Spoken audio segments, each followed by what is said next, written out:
Good morning, everyone. My name is Ahmad Al-Qadi. I work as an advocacy officer for Justice for All Canada. I'd like to begin this press conference by acknowledging that in Ottawa, we are on the unceded, unsurrendered territory of the Anishinaabe Algonquin Nation, whose presence here reaches back to time immemorial. We also recognize the Algonquins as the customary keepers and defenders of the Ottawa River watershed and its tributaries. We honor their long history of welcoming many nations to this beautiful territory and uphold and uplift the values and voice of our host nation. Moving forward, what have we been witnessing this month that cannot be categorized as a genocide or as genocidal? We have seen the indiscriminate murder of civilians. Now over 14,000 killed civilians, among them more than 5,000 children, over 4,000 women also killed, and among them 60 killed journalists. What's just as important is the fact that 500,000 people have been displaced from their homes, from nowhere to go, and no hope to return to their destroyed homes. In a month and a half, this has happened. And how can this not be described as genocidal? So after so much senseless killing and displacement of innocent civilians, we will stand unabashed, unreserved, and unafraid to make this claim.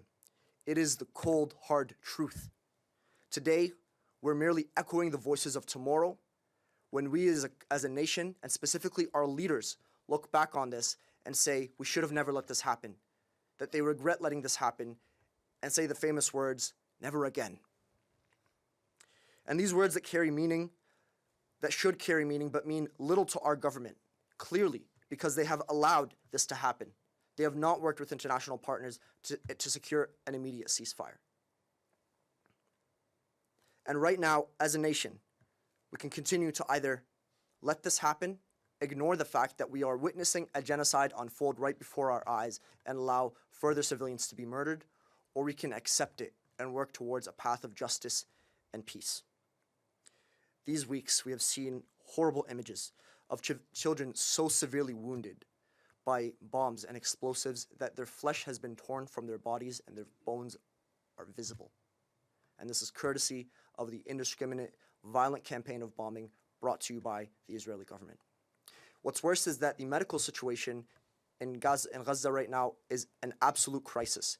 In northern Gaza, every single hospital has been rendered completely inserviceable. They're out of service. They cannot operate. Amputations and surgeries that need to happen as an emergency are done without anesthesia, without any medical supplies, because there's no medical supplies available.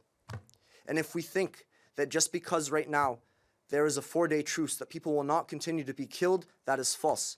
Let's remember that people are starving. They are starving to death. They are dying of thirst. They have no fuel. They have no electricity. And that blood is on the Israeli government's hands and the hands of our government. But nonetheless, we have 4 precious days. And in these days, we have to urge our government. We must urge our government to work with its international partners tirelessly to ensure that, number one, we can reach an immediate and permanent ceasefire to end the senseless violence and end the killing of civilians and the killing of children. And as well, our government has to work with its international partners in securing desperately needed medical supplies to the people of Gaza. We cannot allow this to continue. We cannot keep watching people be bombed with no hospital to go to. Today, you'll be hearing from representatives of the Indigenous and medical community of Canada to stress this absolute necessity for our government to take the humane, logical, and only approach to ending the violence against the Palestinians in Gaza and the murder of innocent civilians. So now I will invite Gabrielle Fayant from the Assembly of 7 Generations to deliver her remarks. Thank you, Gabrielle. Tante, Gabi Nitsagason, Pakjahanse Utsinia. Hello, everyone. My name is Gabrielle Fayant. My family is from Fishing Lake, Métis Settlement, and I am here on behalf of the Assembly of 7 Generations, or also known as A7G. We are an Indigenous youth organization who are supporting Indigenous youth through many capacities and struggles, including addressing the intergenerational impacts of residential schools, revitalizing cultures and traditions that were stolen from us, and navigating systemic barriers and violence that target Indigenous youth and children to this day. The world has witnessed a relentless and brutal bombardment by the Israeli government on unarmed Palestinian civilians, including babies, children, women, and even hospital patients, for over 6 weeks. Children and youth have been forced to become journalists, advocates, and martyrs, experiencing more trauma than any human should have to endure in their lifetime. I stand here with Palestine because I feel that I have a moral obligation to speak up and stand up for injustice, especially when children are being murdered in the thousands. Indigenous peoples are seeing stark similarities in the colonial tactics being used against Palestinians that we've experienced here in Canada. From water and food being withheld, to uprooting and the destruction of our traditional plants and medicines, to the pass system and identification cards. For over a century, Indigenous children and youth have undergone genocide at the hands of the Canadian government. The residential school policy is the most well-known and documented horror committed against Indigenous children. Canada and churches committed genocide against Indigenous people for decades. For over a century, Canada denied this fact. Canadians who were devastated upon discovering the unmarked graves at residential schools and said they would have done something if they had known are now in a position to act and intervene in a genocide. The Canadian government and Western countries bear responsibility for brutal killings of Palestinians, directly funding Israel, trading military gear, weapons, and aircraft to Israel, and censoring and silencing Palestinian voices in the media. We urge the public to remember that 1, a temporary ceasefire will not stop a genocide. A permanent ceasefire is required. 2, the medical and humanitarian catastrophe will have irreversible effects for decades to come.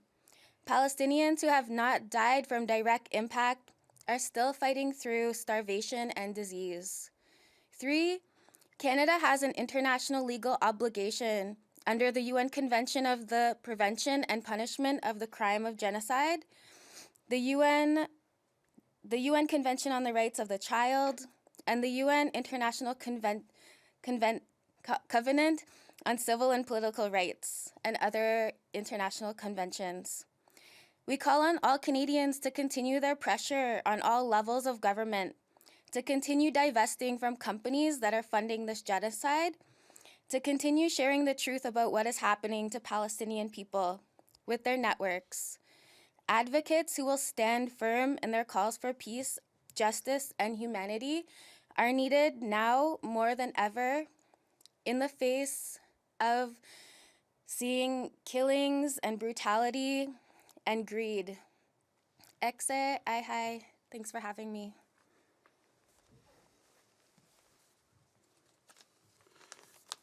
Thank you, Gabriella. My name is Dr. Karim Habbal. I'm the medical director at One Health Clinic, .online. Ladies and gentlemen, today I address you with a heavy heart and plea for urgent attention to the humanitarian crisis and genocide unfolding in Gaza.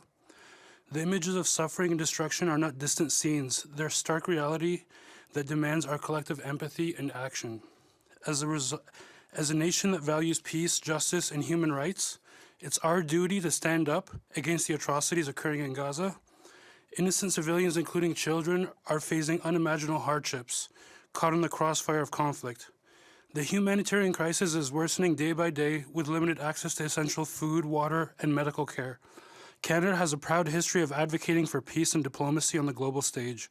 Now, more than ever, we must leverage our diplomatic influence to call for a sustained ceasefire in Gaza. We cannot turn a blind eye to the suffering of innocent civilians, and we must use our voice to encourage international dialogue for a lasting resolution in the region.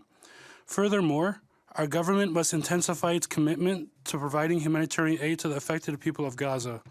Our assistance can make a tangible difference in alleviating the suffering of civilians who have been the primary victims of this horrific aggression. Canada has a tradition of compassion, and it's imperative that we extend our support to those in dire need. In time of crisis, the world looks to nations like Canada to be a beacon of hope and a champion for peace. We must not shy away from our responsibility to advocate for the protection of human rights and the well-being of individuals, regardless of their geographical location. As we deliberate on our role in responding to the situation in Gaza, let us remember the values that define us as Canadians: compassion, empathy, and a commitment to justice. It is in these values that define us as Canadians: compassion, empathy, and a commitment to justice. It's in these moments that our actions will echo across borders, demonstrate our dedication to a world where peace triumphs over violence and the well-being of humanity takes precedence. I implore you, each and every one of you, to consider the urgency of the situation there and to use your influence to make a positive impact. Together as representatives of a compassionate nation, we can contribute to the alleviation of suffering and work towards a more peaceful world. Thank you.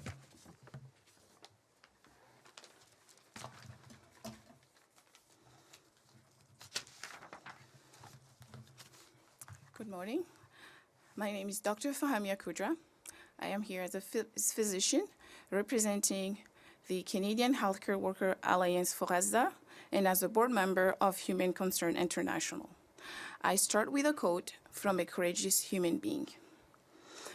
And if I go, who treats my patients? You think I went to medical school for 14 years so I can only think about my life and not my patients? This is not the reason I went to medical school and became a doctor. These were the last words of Dr. Hammam conveyed before he was killed by an Israeli airstrike near Al-Shifa Hospital on November 11, 2023. This is how thousands of Canadian physicians feel. We took an oath to save lives. Our main concern today is about saving the lives of many innocent civilians, casualties in both sides of this conflict. Today, I stand before you to discuss the dire humanitarian and medical situation in Gaza amid a backdrop of conflict and suffering. A 4-day humanitarian truce is a temporary pause in a devastating conflict that requires a permanent and continuous ceasefire to truly save lives in Gaza, West Bank, and in Israel. As of yesterday, a staggering 14,532 Palestinians were killed, including 6,000 children and 4,000 women.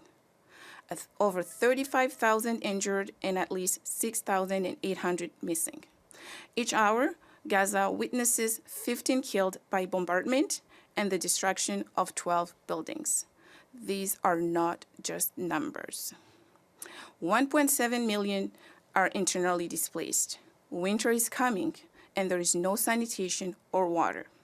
Respiratory disease and gastroenteritis outbreaks, vaccine-preventable disease are rising, no access to IV fluid or anesthesia. People are dying from starvation and dehydration. A 4-day pause is not even enough to retrieve bodies from the rubble. Without a ceasefire, mass casualties will exponentially increase without the desperately needed supplies and the devastated infrastructure. Our current aid delivery situation is critical at the Rafah border. Over 400 aid trucks are waiting at the border, constrained by restrictions excluding fuel, essential for operating the hospitals, medical centers, and sanitation facilities. Amid this chaos, our humanitarian workers striving to deliver aid over the last 14 days face immense challenges, such as the trauma of personal loss, with many having lost family members and colleagues.